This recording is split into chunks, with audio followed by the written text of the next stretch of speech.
الحمدللہ جل وعلا وصلی اللہ وسلم علی نبیہ المصطفى رسولہ المجتبى امینہ علی وحی السماء خاتم الرسل والانبیاء سیدنا وسندنا ونبینا ورسولنا وحبیبنا وطبیب قلوبنا ولبیبنا محمد المصطفى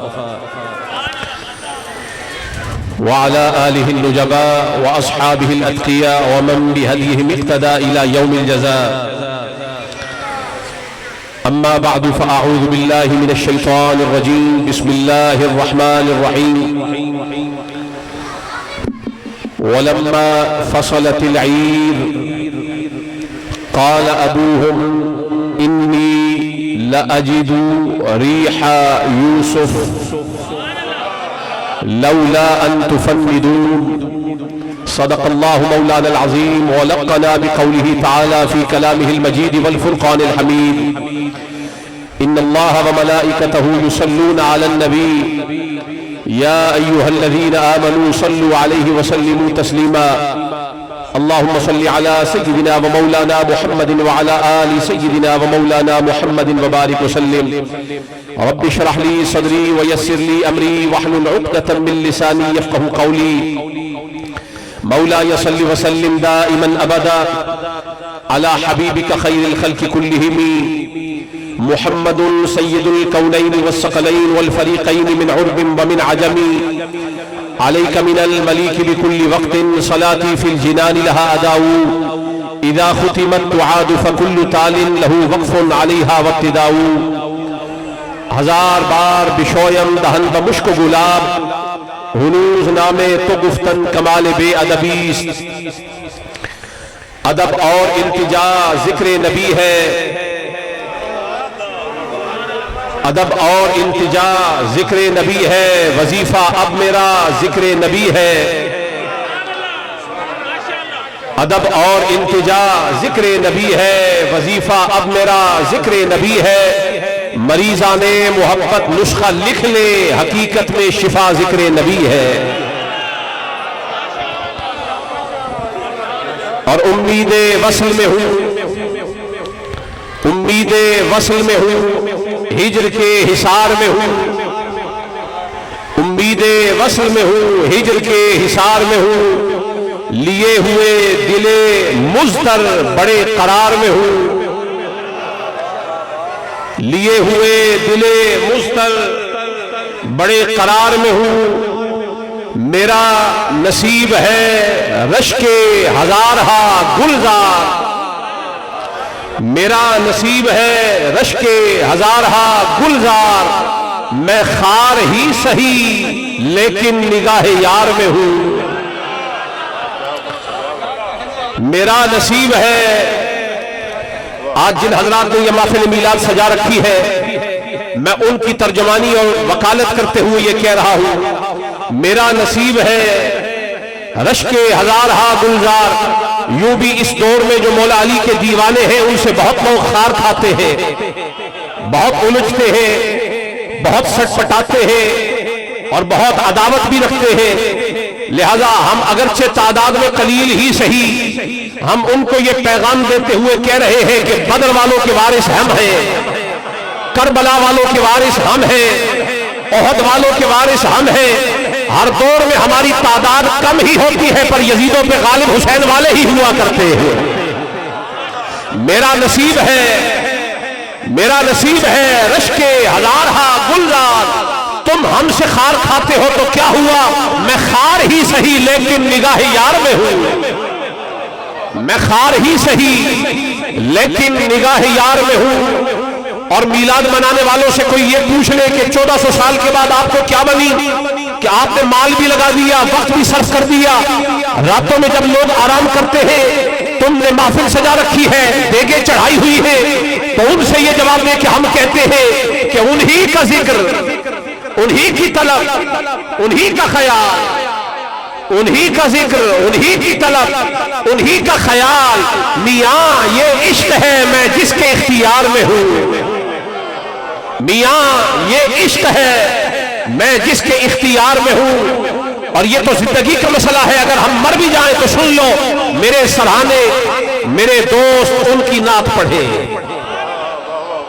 یہ وصیت لکھ لی جائے، میرے سرہانے میرے دوست ان کی نعت پڑھے، ان کی نعت پڑھے، ان کی نعت پڑھے، میں مر گیا ہوں مگر ان کے انتظار میں ہوں، میں مر گیا ہوں مگر ان کے انتظار میں ہوں، امید وصل میں ہوں، ہجر کے حصار میں ہوں، لیے ہوئے دل مستر بڑے قرار میں ہوں۔ اور ایک عربی کے بڑے مشہور شاعر گزرے جنہیں ابن الخیاط کہا جاتا ہے، وہ آپ عاشقوں کے حال کی ترجمانی کرتے ہوئے کہہ رہے ہیں کل القلوب الی الحبیب تمیل،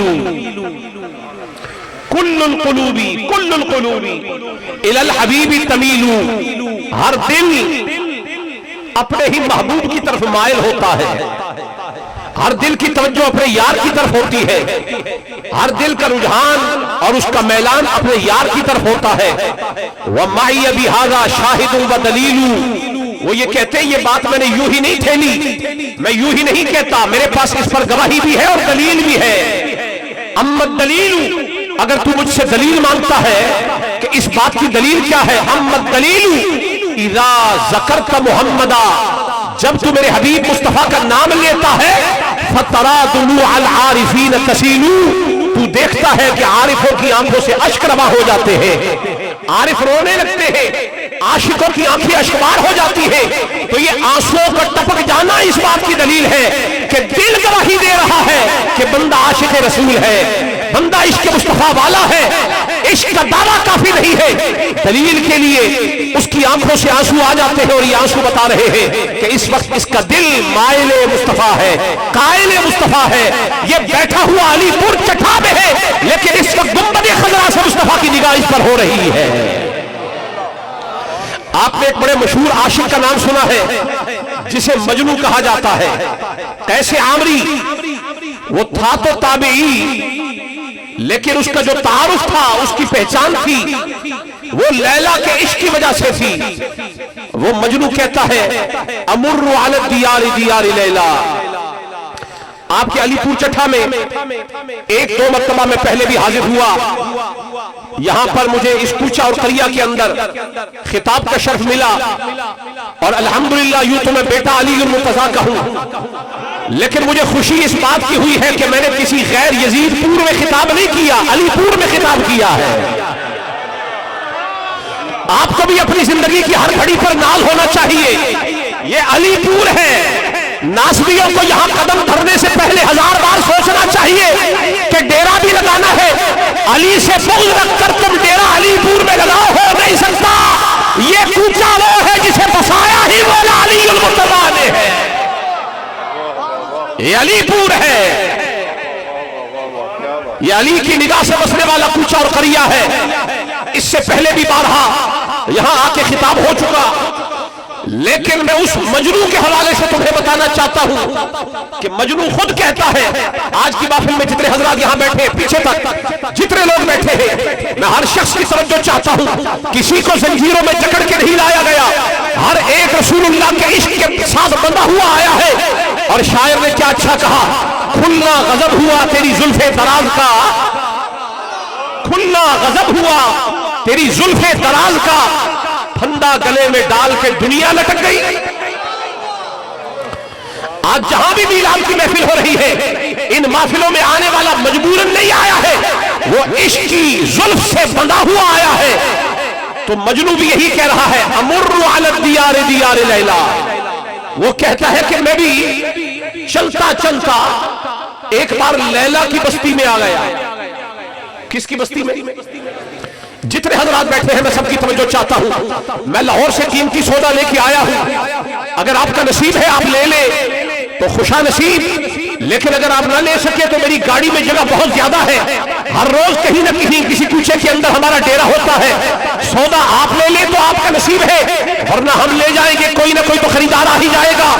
لیکن مجنو جو بات بتا رہا ہے وہ عاشقوں کو متنبہ کر رہا ہے، خبردار کر کے کہہ رہا ہے، امر علی الدیار دیار لیلا، میں بھی ایک دن لیلا کی بستی سے گزرا، اقبل ذل جداری و ذل جدارا، کبھی میں اس دیوار کو بوسہ دیتا ہوں، کبھی اس دیوار کو بوسہ دیتا ہوں، کبھی وہاں بوسے دے رہا ہوں۔ یہ بھی بستی میں جانے کا کوئی انداز ہے کہ بندہ دیواروں کو بوسے دے رہا ہے؟ تو کسی نے کہا تجھے کیا ہو گیا؟ کبھی اس دیوار کو بوسہ دیتا ہے، کبھی اس دیوار کو بوسہ دیتا ہے۔ تو مجنون نے جواباً کہا وما حب الدیار شغفنا قلبی، بات یہ نہیں ہے کہ بلڈنگ خوبصورت بنی ہوئی ہے، بات یہ نہیں ہے کہ دیواریں اونچی بنی ہوئی ہے اور مضبوط بنی ہے، اس کا گارا اور مثالہ بڑا اچھا ہے، ولیکن حب من سکنت دیارا، میں بوسے اس لیے دے رہا ہوں کہ دیوار کے پیچھے کوئی غیر نہیں ہے، میرا یار رہتا ہے، مجھے یار کی نسبت کا لحاظ ہے، لہذا دیوار کو بوسہ اس لیے دیتا ہوں کہ ان دیواروں سے مجھے لیلا کی خوشبو آ رہی ہے۔ ولیکن حب من سکنت دیارا، اسی مجنون نے ایک مرتبہ یہ صحرا میں چلا گیا اور صحرا میں جا کر مجنون نے ایک کتا اس کو مل گیا، رأى المجنون فی البیداء کلبا، ایک چھوٹا کتا مجنون نے دیکھا، اسے اٹھا لیا، گود میں بٹھا لیا، رأى المجنون فی البیداء کلبا، اٹھا کر کتے کو پیار کرنے لگا، سہلانے لگا، اپنی چادر شفقت اس کے لیے بچھا دی۔ ساتھ جو ساتھی تھے وہ کہنے لگے فَلَامُوهُ عَلَى مَا كَانَ مِنْهُ، انہوں نے ملامت کی اور ملامت کر کے کہنے لگے مجنون یہ کتوں سے بھی کوئی پیار کرتا ہے، تجھے کتے سے پیار کر کے کیا ملے گا، کیا حاصل ہے؟ اس نے کہا دعوا الملامۃ فإن عینی، اور لوگوں مجھے ملامت نہ کرو پر میری آنکھ کا مسئلہ ہے، خدا تمہیں وہ آنکھ دے دے جو آنکھ خدا نے مجھے دی ہے، یہ میرا کتا نہیں ہے، رات ہو برۃ فی حی لیلا، اس کتے کو میں نے ایک دن اپنی لیلا کی گلی میں دیکھا تھا، مجھے لیلا کی نسبت سمجھ آ رہی ہے۔ اور سنیے اگر مجنون کو لیلا کی نسبت کا لحاظ ہے تو سنی کو مصطفیٰ کی نسبت کا کوئی لحاظ نہیں ہے۔ ہمیں ہر میلاد سے مصطفیٰ کی خوشبو آتی ہے، ہمیں مصطفیٰ کی یاد آتی ہے۔ تو گرامی قدر حضرات، جن راہوں سے رات میں خطاب کی طرف آپ کو لے کے آتا ہوں، جن راہوں سے اللہ کے پیارے گزر جائیں ان راہوں کے ذرے بھی ماتاب ہو جاتے ہیں، وہ گلیاں بھی خوشبودار ہو جاتی ہے جہاں سے کبھی یار کا گزر ہو جائے۔ سیدنا موسیٰ علیہ السلام کلیم اللہ کوہ طور پر اللہ کی لقاء کے لیے گئے، اور آپ کو اچھی طرح معلوم ہے کہ حضرت موسیٰ علیہ السلام نے وہاں ایک مطالبہ کیا تھا، ربی ارینی، اے اللہ مجھے ذرا دکھلا تو صحیح، انظر الیک، میں تجھے دیکھنا چاہتا ہوں۔ تو جواب آیا تھا کہ لن ترانی، اے موسیٰ تو نہیں دیکھ سکتا، ولیکن انظر الی الجبل، لیکن موسیٰ ذرا اس پہاڑ کی طرف ایک نظر تو کر، کوہ طور کی طرف، اگر یہاں پر ہم نے تجلی کر دی اور تو ہوش میں رہ گیا تو پھر تو دیکھ سکتا ہے، لیکن اگر اس تجلی کے پاس بات آپ اس کو بھی برداشت نہ کر پائے تو پھر آپ دیکھ نہیں سکتے۔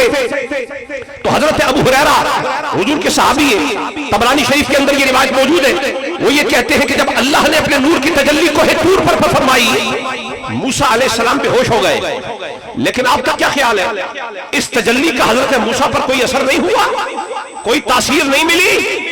تجلی کوہ طور پر ہوئی، اور حضور فرماتے ہیں کہ جب کوہ طور پر تجلی ہو گئی موسیٰ بے ہوش ہو گئے، لیکن جب جاگے اب موسیٰ کی نظر پہلے والی نظر نہیں تھی، اب نظر میں تغیر آ گیا، اب بدلاؤ آ گیا، وہی موسیٰ جو پہلے تکتے تھے تو اور چیز تھی، لیکن اب معاملہ یہ ہوا کہ 30 میل دور اگر رات اندھیری ہو اور پہاڑ کی چوٹی پر کوئی چونٹی ریگ رہی ہو تو حضرت ابو ہریرہ کہتے ہیں کہ حضور نے فرمایا موسیٰ علیہ السلام 30 میل دور پر بھی چونٹی کے ریگنے کو دیکھ لیا کرتے تھے۔ سن لیجئے، تجلی کوہ طور پر ہوئی، براہ راست جسد موسیٰ پر نہیں ہوئی، موسیٰ علیہ السلام پر نہیں ہوئی، جو تجلی بالواسطہ ہوئی ہو کوہ طور پر ہوئی ہو، نبی بے ہوش بھی ہو جائے تو تجلی یہ نور الہی کا اثر نگاہ موسیٰ پر یہ ہوتا ہے کہ اب نگاہ موسیٰ 30 میل تک دیکھ لیتی ہے۔ معلوم یہ ہوا جہاں سے گزر یار کا ہو جائے، جہاں تجلی ہو جائے، جہاں ان کا نور مرتب ہو جائے، وہاں نگاہ میں یہ تغیر آ جاتا ہے۔ تو ہمارا دعویٰ ثابت ہو گیا جہاں سے پیارے گزر جاتے ہیں وہاں کے ذرے بھی مہتاب ہو جایا کرتے ہیں، آفتاب ہو جایا کرتے ہیں۔ یہ تو موسیٰ ہے اور یہاں نور الہی کی تجلی ہے جہاں سے مصطفیٰ گزرے ہو۔ میلاد شریف کی محفل میں آپ کو میں لایا ہوں ایک خاص پیرائی کی طرف متوجہ کرنے کے لیے۔ قرآن کریم کی جس آیت کو میں نے آپ کے سامنے 13ویں سپارے سے سورہ یوسف سے تلاوت کیا، سچے اور لاریب کلام کے اندر وہ بات کہ جسے قرآن نے احسن القصص کہا، سب سے اچھا واقعہ جو قرآن نے خود بیان کیا، کتاب ہی لاریب ہے لیکن جس لاریب کتاب کے اندر قصہ بھی احسن ہو، اس قصے میں ایک ایسا واقعہ ہے کہ سیدنا یوسف علیہ السلام کو ان کو بھائیوں نے، حضرت یوسف کو ان کے بھائیوں نے رکابت میں جا کر کنویں کی نظر کر دیا۔ ایک طویل واقعہ ہے، میں آپ کو اس طرف لے جانا نہیں چاہتا۔ انہوں نے جا کر حضرت یوسف کو کنویں میں گرا دیا، دھکا دے دیا، اور کنویں کو فارسی میں کہتے ہیں چاہ۔ کیا کہتے ہیں؟ یہ جو آپ پنجابی میں چاہ پیتے ہیں نا، روز صبح شام چاہ پیتے ہیں ناشتے میں، وہ چاہ اور ہے، یہ چاہ فارسی والا ہے، یہ کنویں کو کہا جاتا ہے۔ تو بھائیوں نے حضرت یوسف سے ہاتھ جھاڑنے کے لیے، چھٹکارا حاصل کرنے کے لیے انہیں چاہ میں دھکیلا، پر جب رب کی مرضی ہو جائے، دنیا جسے چاہ میں ڈال دے، مولا چاہے تو اسے مصر کا شاہ بھی بنا دیتا ہے۔ چاہ سے نکالا، مصر کا شاہ بنا دیا۔ 40 سال گزر گئے۔ کتنا عرصہ جناب؟ علی پور چٹھا میں بیٹھنے والے مولا علی کے دیوانے کوئی بھی خاموش نہ رہے، میں درس قرآن دے رہا ہوں۔ جنہوں نے کنویں میں ڈالا تھا 40 سال گزر گئے۔ آپ کو معلوم ہے 40 سال کے بعد چہرے بھول جاتے ہیں، لہجے بھول جاتے ہیں، رویے یاد نہیں رہتے، حلیے بھول جاتے ہیں، نقش و نگار یاد نہیں رہتا، نشیب و فراز یاد نہیں رہتے، لوگ لوگوں کے حال بھول جاتے ہیں۔ پر یعقوب کو یوسف بڑا یاد رہا۔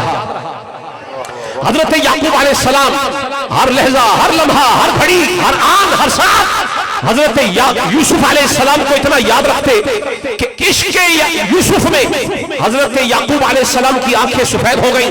قرآن کہتا ہے وَابْيَضَّتْ عَيْنَاهُ مِنَ الْحُزْنِ وَهُوَ كَظِيمٌ، آنکھیں سفید ہو گئیں۔ آخر یہ بھائی جنہوں نے حضرت یوسف کو کنویں میں دھکیلا تھا، وہ دن بھی آیا کہ کنعان میں کہت آ گیا۔ دائیں بائیں سامنے جتنے لوگ بیٹھے ہیں ذرا توجہ فرمائیے، کنعان میں جہاں حضرت یعقوب تھے، ان کے بچے تھے، کہت آیا۔ یہی بھائی جنہوں نے اپنے ہاتھوں سے کنویں میں ڈالا تھا، اب سوالی بن کے حضرت یوسف کے سامنے آ گئے، بھکاری بن کے آ گئے، جھولیاں دراز ہیں۔ ابھی انہوں نے نہیں پہچانا، خیر واقعہ طویل ہے۔ آخر کار حضرت بنیامین کے ذریعے سے واقعات منکشف ہوئے۔ آخر حضرت یعقوب کے بارے میں، یوسف کے بارے میں انہیں معلوم ہو گیا کہ یہ ہمارا ہی بھائی ہے۔ حضرت یوسف نے فرمایا بھائیوں مجھے میرے باپ کی خبر تو دو کہ حضرت یعقوب کا حال کیا ہے۔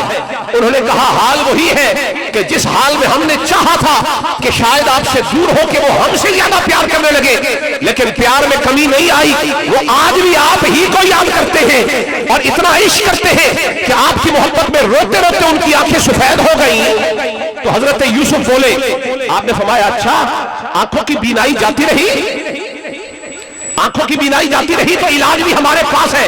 فرمایا اذهبوا بقمیصی ھذا فالقوه علی وجه ابی یأتی بصیرا، میری قمیص لے جاؤ، جا کر میرے بابا حضرت یعقوب کی آنکھوں پر، چہرے پر ڈالو، ان کی بینائی واپس آ جائے گی۔ تو معلوم یہ ہوا جن کے عشق کی دوائی اور ہوتی ہے، عشق کا علاج اور ہوتا ہے۔ بیمار عشق کی طبیب وہی ہوتے ہیں جو معشوق ہوتے ہیں۔ حضرت یوسف علیہ السلام نے اپنی قمیص کو بھیجا اور قمیص گئی۔ اب قرآن کریم اشارہ کر کے بتا رہا ہے کہ کنعان مصر سے 850 کلومیٹر دور ہے۔ کتنا جی؟ کتنا؟ یہاں سے لاہور تقریباً 150 کلومیٹر دور ہے۔ لاہور میں کیا ہو رہا ہے آپ کو خبر نہیں، یہاں کیا ہو رہا ہے لاہور والوں کو خبر نہیں، لیکن نبی کا علم، نبی کا علم ہے، علم نبی، نبی کا علم، نبی کی خبر، نبی کی اطلاع، نبی کا نالج، وہ نبی کا ذاتی نہیں ہوتا۔ نبی جو کچھ بھی بولتا ہے جانتا ہے، اس کا ربط خدا کی بارگاہ سے ہوتا ہے۔ 850 کلومیٹر دور حضرت یوسف اور حضرت یعقوب کے مابین فاصلہ ہے. کنعان میں حضرت یعقوب ہے, مصر میں حضرت یوسف ہے. اب جیسے ہی حضرت یوسف نے اپنی قمیص اپنے بھائیوں کو دی, قرآن کہتا ہے وَلَمَّا فَصَلَتِ الْعِيرُ, جیسے ہی بھائیوں کا یہ قافلہ مصر سے نکلا, ادھر کنعان میں حضرت یعقوب بول اٹھے, قال ابوہم انی لأجد ریح یوسف, کہنے لگے مجھے یوسف کی خوشبو آ رہی ہے. ریح یوسف نکلا کرتا ہے علی پور شریف میں بیٹھنے والے حضرات, علی پور چٹھا میں بیٹھنے والے حضرات, مصر سے یوسف علیہ السلام کا کرتا نکلا. یوسف علیہ السلام نہیں نکلے, لیکن نبی کہہ رہے ہیں مجھے یوسف کی خوشبو آ رہی ہے. کرتے سے نبی کی خوشبو آئے. علی پور میں بیٹھنے والے حضرات میں کچھ بتانا چاہتا ہوں, قرآن سے اپنا عقیدہ نکالا کرو. 2 نمبر سنی نہ بنو, اوریجنل سنی بنو. قرآن بتا رہا ہے, آخر ہمارے لیے یہ واقعہ کیوں رکھا گیا؟ امت محمدیہ کو بتانا تھا کہ نبی نہیں, نبی کے کرتے سے نبی کی خوشبو آ رہی ہے. اگر عقیدے والا ناک سلامت ہو تو یوسف آل نبی ہے, حضرت یعقوب نبی ہے, یوسف ان کی آل ہے. تو نبی کی آل کے کرتے سے نبی کو آل کی خوشبو آئے, میں اسے سنی کیسے مان لوں جسے حسین میں سے محمد کی خوشبو نہ آئے؟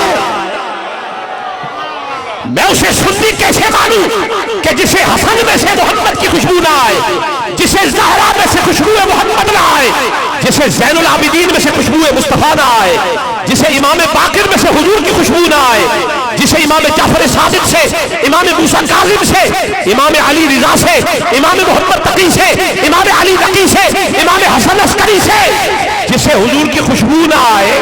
میلاد وہ منائے جس کا تعلق نبی کی آل سے صحیح ہو.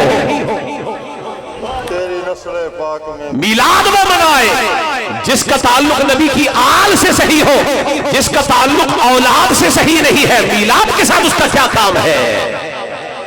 الغرض 840 کلومیٹر دور سے حضرت یعقوب علیہ السلام کو حضرت یوسف علیہ السلام کی خوشبو آئی کرتے میں سے.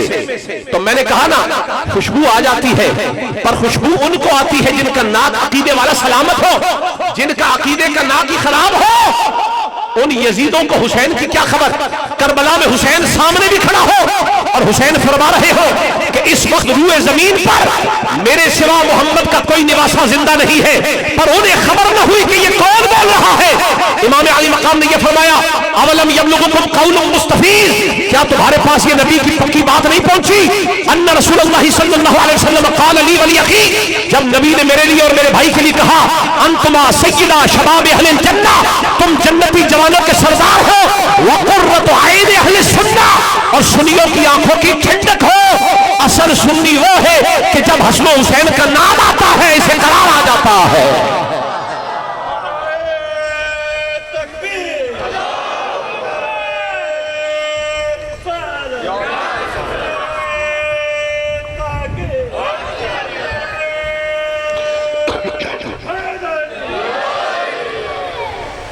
تو حضرت یعقوب علیہ السلام کو حضرت یوسف کی خوشبو آئی.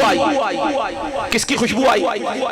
جتنے لوگ یہاں پر بیٹھے ہیں جو لنگر میلاد کے انتظار میں ہیں, لوگوں میلاد کا لنگر کھایا کرو, لیکن وہ لنگر اتنا ضروری نہیں ہے جتنا یہ لنگر ضروری ہے جو مدینے سے پک کے آتا ہے. وہ آپ کے علاقے کے کسی لانگری نے بنایا, کسی کوک اور کسی شیف نے بنایا, اس نے اپنے حساب سے مثالیں ڈالے ہیں. وہ آپ کے پیٹ کے لیے بڑا ضروری ہے, کھایا کرو, آپ کے جسم کے لیے ضروری ہے. اور لنگر میلاد کا ضرور کھایا کرو, یہ بندے کو بے ایمان ہونے نہیں دیتا. لیکن میلاد کا لنگر تیرا کھاوا تے تیرے گیت گاوا یا رسول اللہ, یہ لنگر تو گیت گانے کے لیے ضروری ہے, پر آخرت میں جو لنگر بچانے والا ہے نا, یہ وہ لنگر ہے جو پکانے والا بھی مصطفیٰ ہے اور کھلانے والا علی المرتضیٰ ہے. دروازے پہ علی المرتضیٰ کی ڈیوٹی ہے. لیکن میں آپ کے سامنے ایک حدیث شریف رکھ رہا ہوں. حضور کے صحابی ہے حضرت انس بن مالک. بڑوں کی خوشبو بھی بڑی ہوتی ہے, یہ بنیادی بات سمجھ لیں. جو بڑے لوگ ہوتے ہیں نا وہ خوشبو بھی اعلیٰ, مہنگی, عمدہ اور خوب قسم کی استعمال کرتے ہیں. اگر یہ حضرت یعقوب کی خوشبو ہے نا, تو کبھی سنیوں نے سوچا ہے کہ میرے محمد کی خوشبو کیا ہے؟ میں ذاتی طور پہ میری کوشش ہوتی ہے کہ جہاں کوئی عطار ہو، عطر والا اچھی عطر فروخت کرتا ہو، تو اس کے پاس میری کوشش ہوتی ہے کہ دکان میں سب سے مہنگی جو خوشبو ہو، اچھی ہو، عمدہ ہو، کوالٹی اچھی ہو، اس کی خوشبو اچھی ہو، بھینی بھینی ہو، سونگنے والے کو وہ اس کے ناک کو اور اس کے جسم کو، اس کے دماغ کو معطر کر دے۔ تو میں ذاتی طور پہ ایک خوشبو ہوتی ہے جسے سفید عود کہا جاتا ہے، وہ جو جیل فارم میں آتی ہے، بڑی اچھی ہوتی ہے، بڑی بھینی بھینی، ہلکی ہلکی، پر اگر آپ اپنے ہاتھ پہ لگا لیں، اسے آپ ایسے مسل لیں تو آپ غسل بھی کر لیں، وضو بھی کر لیں، 5 7 10 دفعہ کے بعد بھی آپ کے جسم سے وہ خوشبو آتی رہتی ہے، جاتی نہیں۔ اور یہ خوشبو اوریجنل ہو، تھوڑی مہنگی ہوتی ہے، تو ہر آدمی کو اپنی شان و شوکت اور سٹینڈرڈ کے اعتبار سے خوشبو پسند ہوتی ہے۔ دنیا میں جو سٹینڈرڈ مصطفیٰ کا ہے وہ تو کسی کا بھی نہیں ہے، تو کبھی حضور سے بھی تو پوچھو یا رسول اللہ آپ کی خوشبو کون سی ہے؟ اب سنیں، حضور نے فرمایا اذا اشتقت، توجہ سنیو، اذا اشتقت الى رائحۃ الجنۃ شممت رقبۃ فاطمہ، حضور فرماتے ہیں میں نے تو جنت کی خوشبو بھی سونگھی ہوئی ہے، جب میرا دل کرتا ہے کہ میں جنت کی خوشبو سونگھوں، میں زہرا کی گردن کو سونگھ لیا کرتا۔ خوشبو محمد کا نام ہے زہرا بتول، خوشبو محمد کا نام ہے فاطمہ الزہرا۔ میں اس آدمی کو سنی کیسے مانوں جسے زہرا کی دہلیز سے خطاؤں کی بو آتی ہو؟ فاطمہ وہ ہے کہ جس سے محمد کو خوشبو آتی ہے، جسے زہرا کے طرف سے کوئی عیب نظر آتا ہو وہ بدبخت ہو سکتا ہے، سنی نہیں ہو سکتا۔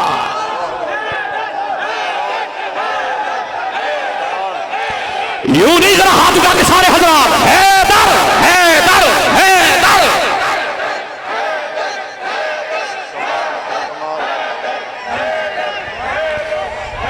ایک بات آپ کو میں داتا علی حجویری، ہم سارے داتا کے غلام ہیں، جو داتا علی حجویری کا غلام ہے ذرا ہاتھ اٹھا کے ذرا اظہار کرے، ہم داتا کے غلام، ہم خواجہ کے غلام، ہم بابا کے غلام، ہم ولیوں کے غلام، اوریجنل غلام ہے، 2 نمبر نہیں۔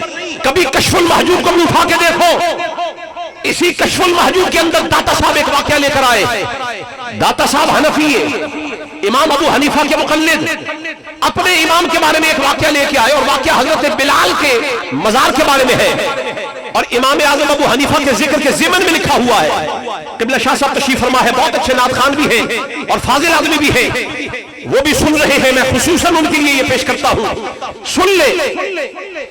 داتا صاحب نے یہ فرمایا کہ میں ایک دن حضرت بلال کے روزے پر حاضر ہوا، میں نے وہاں پر فاتحہ پڑھی، دعا کی، جب فارغ ہوا تو مجھ پر غنودگی طاری ہو گئی، میں سو گیا۔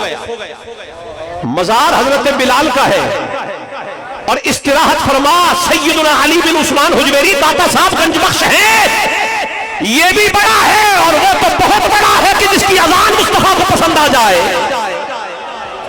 بڑے موضع پر، بڑے محل پر، بڑے مقام پر بڑا ولی آنکھ لگا کے جب سو گیا تو اب مشاہدہ بھی عظیم الشان ہونے والا ہے۔ داتا صاحب فرماتے ہیں کہ حضرت بلال کے روزے پر میں سویا، میری خواب میں حضور آ گئے، حضور آ گئے، اور فرماتے ہیں میں نے دیکھا کہ جب حضور آئے، حضور تشریف لا رہے ہیں، چلتے ہوئے آ رہے ہیں، میں نے دیکھا کہ حضور کی گود میں کوئی شخص موجود ہے، حضور نے ایسا اٹھا رکھا ہے کہ جیسے بچے کو گود میں اٹھایا جاتا ہے۔ فرماتے میں دوڑا، حضور کی قدم بوسی کی، دست بوسی کی، میں نے عرض کیا یا رسول اللہ یہ آپ کی گود میں کون ہے؟ داتا صاحب فرما رہے ہیں، میں نے عرض کیا حضور گود میں کون ہے؟ کشف المحجوب کا نام نہ لیا کرو، کبھی کبھی پڑھ بھی لیا کرو۔ داتا صاحب فرماتے ہیں میں نے عرض کیا حضور گود میں کون؟ حضور نے فرمایا یہ تیرے ولایت واؤ کی زبر سے تیرے علاقے کے ہیں، تیرے امام ہیں، نام ابو حنیفہ ہے۔ داتا صاحب یہ فرماتے ہیں کہ میری آنکھ کھل گئی، میرے دل میں یہ خیال تھا کہ فقہی مسائل میں امام ابو حنیفہ باقی فقہا کے مقابلے میں مختی ہے یا مصیب ہے، آیا یہ ٹھیک ہے یا غلطی پر ہے؟ کہنے لگے مجھے اس کا جواب حضور کی بارگاہ سے مل گیا، اور حضور نے یوں بتا دیا کہ جسے میں نے گود میں اٹھایا ہوا ہے، جسے حضور نے گود میں اٹھایا ہوا ہے، ابو حنیفہ اپنے قدموں پر نہیں چل رہا۔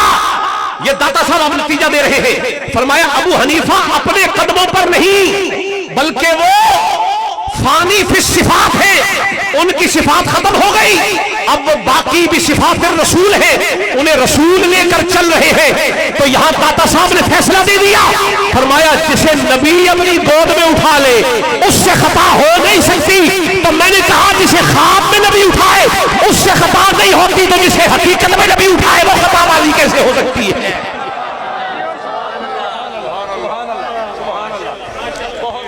جسے نبی خواب میں اٹھا لے ہر مسئلے کا فیصلہ اللہ رسول کی بارگاہ سے ہو جاتا ہے. اگر حضور امام ابو حنیفہ کو گود میں اٹھا لے، داتا صاحب کہتے ہیں وہ امکان خطا سے پاک ہو جاتا ہے جو پلی ہی نبی کی گود میں ہو. خوابوں میں نہیں، حقیقت میں.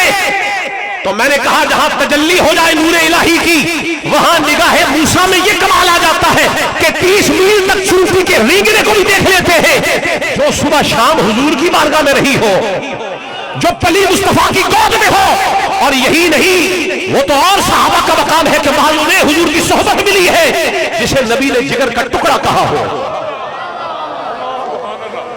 اور نبی کے نالین سے پیار کرنے والے سنیو، مجھے بتاؤ تو صحیح، یہ جو نقش نالین مبارک تم نے سینے پہ لگا رکھا ہے، کیا عقیدہ بنا کے لگایا ہے؟ یہ تو پلاسٹک کا ہے، یہ چائنا کی فیکٹری سے بنا ہے، یہ تو کبھی حضور کے جسم سے مس بھی نہیں ہوا، اس کا تو سائز بھی وہ نہیں ہے جو حضور کے اصل نالین کا ہے. عشق کرنے پہ آؤ تو اوریجنل نالین نہ بھی ہو تو سینے پہ لگا لیتے ہو، اور نہ ماننے پہ آؤ تو نبی کی اوریجنل بیٹی کو بھی ٹھکرا دیتے ہو.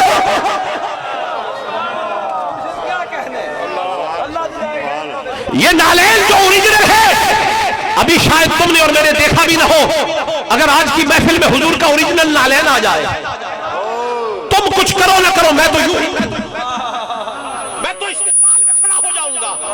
میں تو جتنا احترام کر سکتا ہوں سید ہو کر بھی احترام کروں گا. بتاؤ تم کیا کرو گے؟ جو حضور کا نالین انور کسی جانور کے چمڑے سے بنا ہوا ہو، کسی جانور کے چمڑے سے بنا ہوا ہو، پہلے اس کا کوئی ادب نہیں تھا. جب تک جانور کا چمڑا تھا، جب تک بکے نہ تھے کوئی پوچھتا نہ تھا، جب تک بکے نہ تھے کوئی پوچھتا نہ تھا. پہلے جانور کا چمڑا تھا، پر نبی کے قدموں تلے کیا آیا؟ تم نے خرید کر ہمیں انمول کر دیا. اب وہ چمڑا نہیں ہے، اب اس کی تعارف اور پہچان کی صورت جانور سے نہیں ہے، اب وہ نبی کا نالین ہو گیا. اور سنیو، اور میلاد منانے والوں، جس نبی کے قدموں تلے جانور کا چمڑا آ جائے، اب اس کا احترام یہ ہے کہ وہ نالین پاک ہو جاتا ہے. جو قدموں تلے آ جائے نالین ہو جاتا ہے، اور جو کندھے پہ آ جائے نکال کے دکھائے. نبی کے نالین پاک میں سے کوئی عیب نکالے، نکالو نقص. امام مالک یہ کہتے ہیں جس نے کدو شریف کی توہین کی، جس نے یہ کہا کہ مجھے پسند نہیں، امام مالک نے پلیٹ میں رکھ کے سامنے دیا، کھانا تھا، کہنے لگا مجھے پسند نہیں، تلوار نکال لی.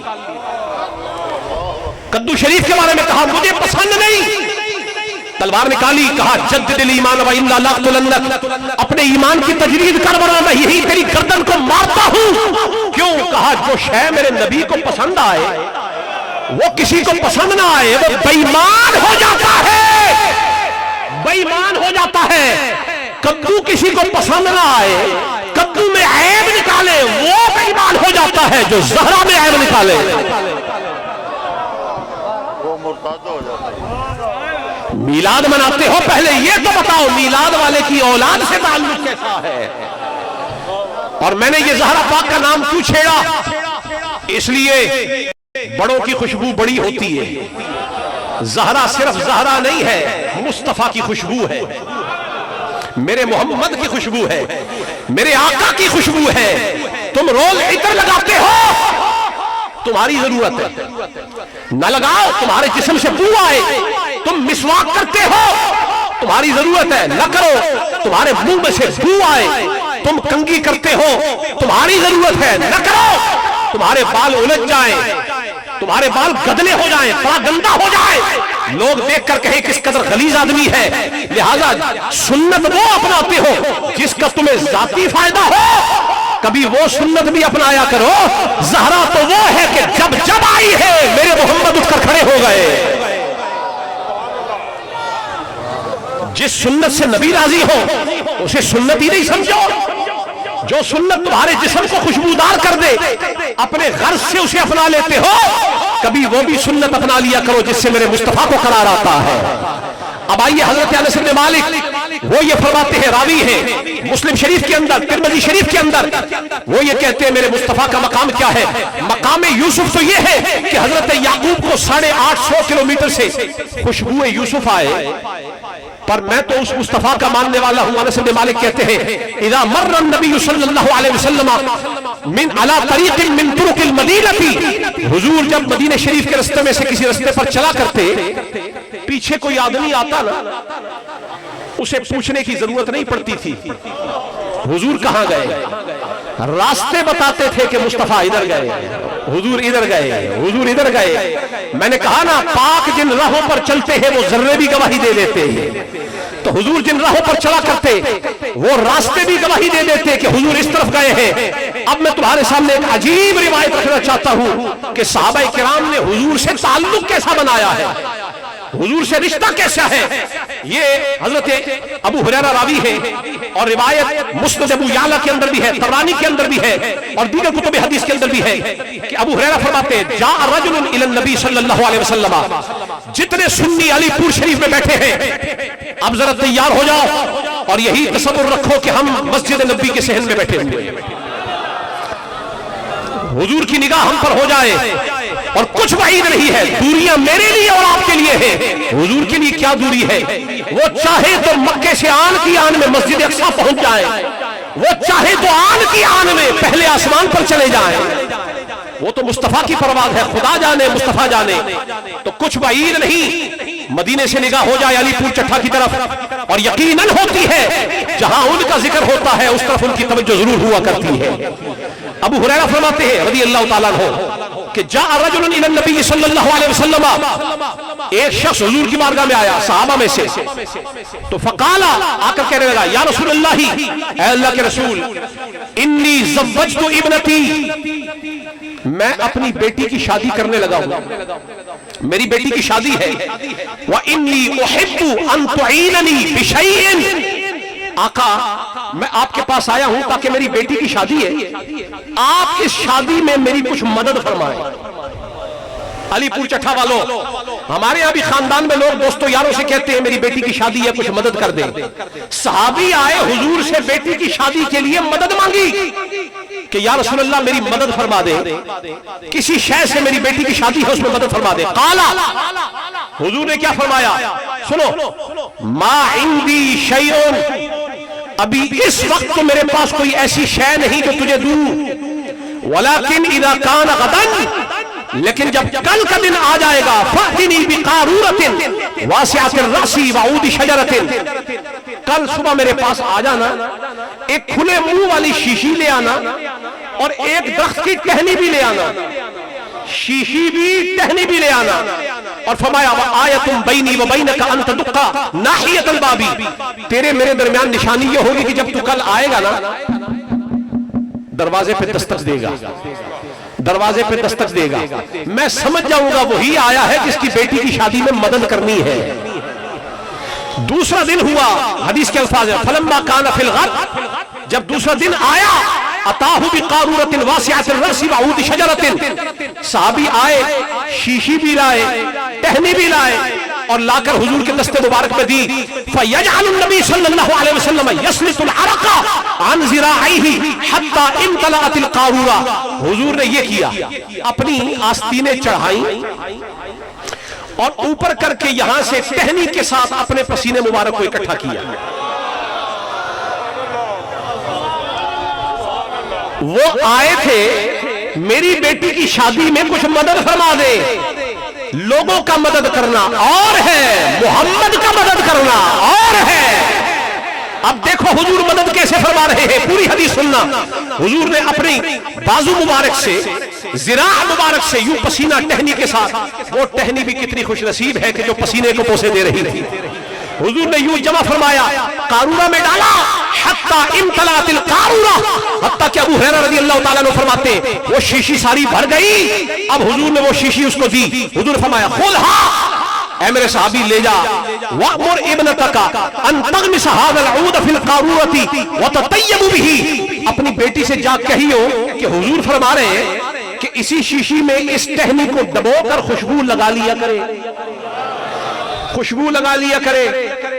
میں نے کہا نا حضرت یعقوب کو حضرت یوسف کی خوشبو آئی، کیا خوشبو ہے، نبیوں کی خوشبو کے کیا کہنے بھائی، یہ جو تم میلاد منا کے بیٹھے ہوئے ہو اور کوئی وجہ نہیں ہے، عاشقوں کا ناک سلامت ہو تو آج بھی مدینے سے خوشبو آ رہی ہے۔ اگر دل کو قرار آ رہا ہے، روح کو چین آ رہا ہے، یہی تو وہ خوشبو ہے جس کی طرف میں اشارہ کر رہا ہوں۔ حضور نے فرمایا بیٹی سے کہو اس میں ڈبویا کرے، خوشبو لگا لیا کرے۔ تو قالا حضرت ابو ہریرہ فرماتے ہیں فکانت اذا تطیبت شم اہل المدینہ رائحۃ ذلک الطیب، جب وہ بیٹی خوشبو لگا لیتی نا، صرف اس کو خوشبو نہیں آتی تھی، پورے مدینے کی خوشبو آتی، پورا مدینہ معطر ہو جاتا۔ یہ حضور کا پسینہ مبارک ہے، حضور کا عرق مبارک ہے۔ بات ختم نہیں ہوئی، اب اصل وہ چیز آ رہی ہے کہ جب اس نے آ کے کہا مجھے میری بیٹی کی شادی میں کچھ تعاون فرمائے، تعاون کیا ہوا؟ حدیث کہہ رہی ہے فَسَمُّوا بَيْتَ الْمُطَيِّبِينَ، اب حال یہ ہو گیا جس کے گھر میں نبی کا پسینہ مبارک تھا اس گھر کا نام پڑ گیا خوشبو والا گھر۔ کون سا گھر جناب؟ جن کو سمجھ آ گئی ان کو سمجھ آ گئی، میں صرف عرق مبارک کی بات نہیں کرتا ہوں بھائی، یہ وہی نبی ہے، کنویں کا پانی کھارا ہو نبی لعاب ڈالے میٹھا ہو جائے، ان کے جسم سے پسینہ آ جائے، پورا مدینہ معطر ہو جائے، گھر والوں کا نام ہی خوشبو والا گھر بن جائے۔ جہاں پسینے کا یہ حال ہے، جہاں لعاب کا یہ حال ہے، تمہیں ابھی بھی سمجھ نہیں آئی کہ حسن حسین کا مقام کیا ہے جن کی رگوں میں مصطفیٰ کا خون آیا ہوا ہے؟ اپنے جیسا سمجھتے ہو؟ آج کے دور میں جن لوگوں کو نبی کے خون کا لحاظ نہیں، ہم اس امام کے ماننے والے ہیں جسے دنیا احمد رضا کہتی ہے۔ احمد رضا خان سے پوچھو تو صحیح کہ چارپائی سے نیچے کیوں اترا تھا؟ وہ جو پالکی تھی، پالکی نیچے کیوں اترا؟ کہا نیچے سید تھا۔ میں نے کہا احمد رضا نے پوچھا نہیں کہ اس کا مسلک کیا ہے، اس کا مذہب کیا ہے، اس کا عقیدہ کیا ہے، اس کا ایمان کیا ہے، اس کا عمل کیا ہے، بس ایک ہی بات کو سوچا ہے مجھے سید میں سے محمد کا رنگ نظر آ رہا ہے۔ سنی وہ ہوتا ہے جسے ہر سید میں سے مصطفیٰ کی خوشبو آیا کرتی ہے۔ او لوگو نسبت کا لحاظ کرو، جو حضور کے نالین کے ٹانکا مبارک کی بھی توہین کرنے والا ہے کہو ہمارا اس سے کوئی تعلق، ہمارا اس سے کوئی تعلق، ہم تو ادب والے ہیں۔ اچھا اب میں نے جو خطاب کے بارے میں جو کچھ بھی کہا، کیوں کہا، میں یہ بتانا چاہتا ہوں گزرا وہ جدھر سے ہوئی وہ راہ گزر نور، حضور جہاں سے گزرے وہ راستے نور ہو گئے، منور ہو گئے، تابع ہو گئے، ایک ایک ذرہ آفتاب و مہتاب ہو گیا۔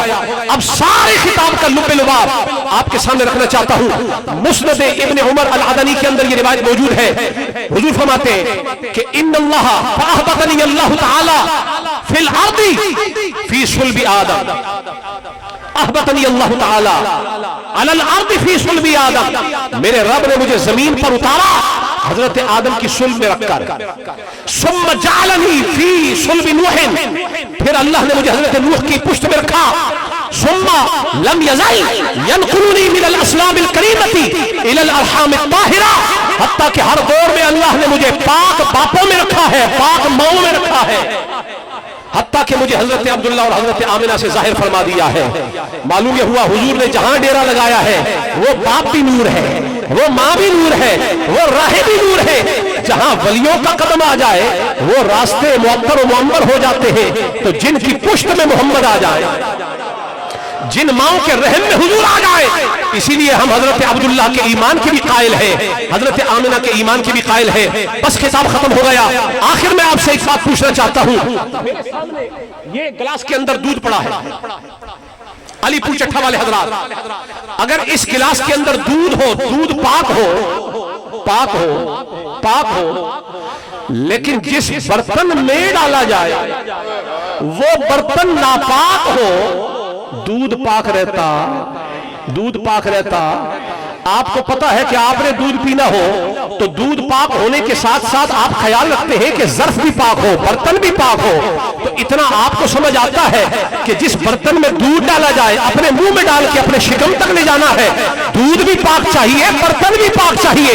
خدا کو نہیں پتا کہ محمد کو کس باپ کی پشت میں رکھنا ہے، کس ماں کے شکم میں رکھنا ہے.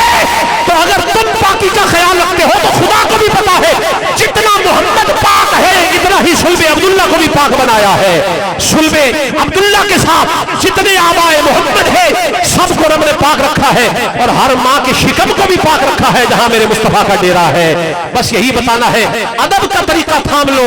جنہوں نے ادب کا دامن تھاما ہے وہ دنیا میں بھی کامیاب ہے اور آخرت میں بھی کامیاب ہے. اور اس کا ایک ہی رستہ ہے، حضور کے اہل بیت سے تعلق جوڑو، حضور کی آل اور حضور کی اولاد سے تعلق جوڑو. جنہوں نے حضور کی اولاد سے تعلق مضبوط کر لیا، حدیث ثقلین میں حضور فرماتے ہیں وہ گمراہ ہو نہیں سکتا.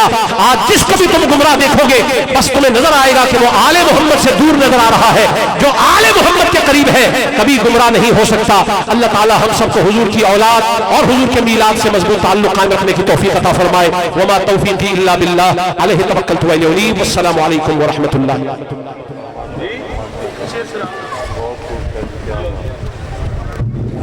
مصطفیٰ جان رحمت لاکھوں سلام، شمع بز میں ہدایت پہ لاکھ سلام، شمع بز میں ہدایت پہ لاکھ. جس دا بابا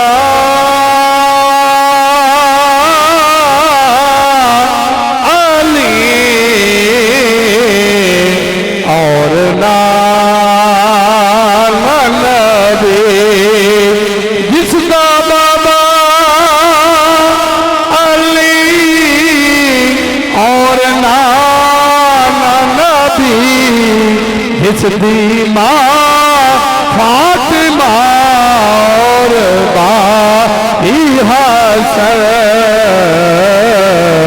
اس حسین ابن حیدر پہ لاکھوں سلام. مصطفیٰ جانے یا الہی واسطہ آلِ رسول، یا الہی واسطہ چادر بطول سلامی عاجزانہ مولا کبھی. تشریف رکھیں سارے آپ بیٹھ جائیں. لائنیں بنا کے بیٹھیں تاکہ جو انتظامیہ کے دوست ہیں ان کے لیے لنگر دینے میں آسانی ہو. تمام دوست اب آپ سے گزارش ہے کہ لائنیں بنا کے بیٹھیں تاکہ جو انتظامیہ کے دوست ہیں لنگر تقسیم کرنے میں ان کے لیے آسانی ہو. اور خاموشی کے ساتھ تشریف رکھیں سارے احباب. یہ لائنیں بنا رہے ہیں، لائنوں کے اندر ہو جائیں برائے مہربانی سارے احباب.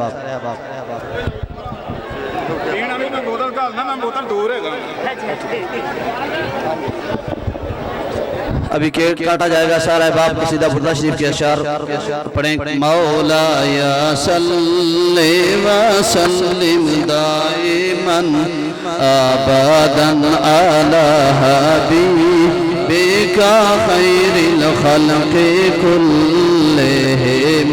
مولائی صلی وسلم دائما ابدا علی حبیبک خیر الخلق کلہم.